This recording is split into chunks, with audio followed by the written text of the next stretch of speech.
It's like if the Berserk anime was good. Okay, but seriously, what do I think of the show? Castlevania, the series, is a loose adaptation of Castlevania 3 Dracula's Curse, which is the first game in the timeline, setting it in the Dark Ages, a setting that does the series well. Since I brought it up, I have to talk about the setting and art direction first. It does a really good job making a desolate Gothic look in all of its architecture. You get a feeling that the city it takes place in really is being torn apart piece by piece.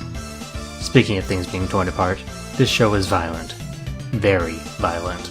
I compared it to Berserk earlier, and that's about where this show stands in terms of gore. It doesn't ever feel forced though, like it does in, say, Elfenlied.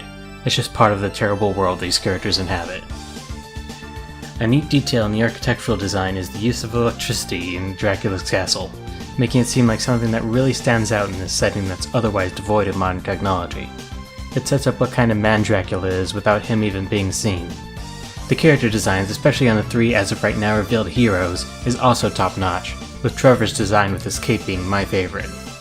I do think Alucard's design isn't quite as extravagant as the Symphony of the Night design, but it still serves its purpose. The real draw of the show is obviously how it handles its characters. Starting with Dracula, this is a whole new depiction of him, showing him not as simply a force of evil, but as a tragic character who destroys out of sadness for losing the one thing that is truly important to him. Not to spoil too much, but Dracula isn't even the true villain of this first season. Next up is Trevor Belmont, whose depiction was much different than I was expecting.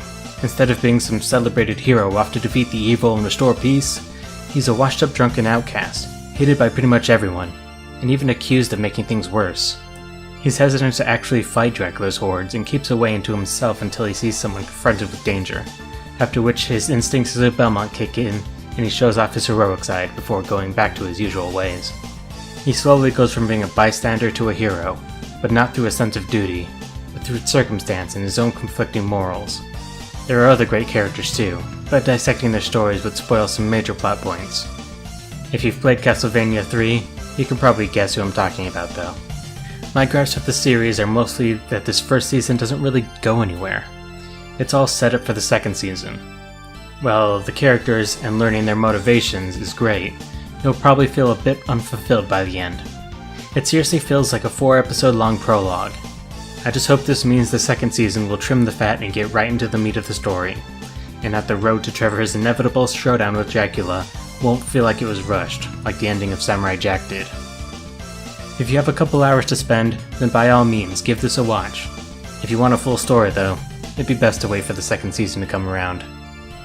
I hope you liked this review. Remember to like, comment, subscribe, yada yada, and I'll see you all next time.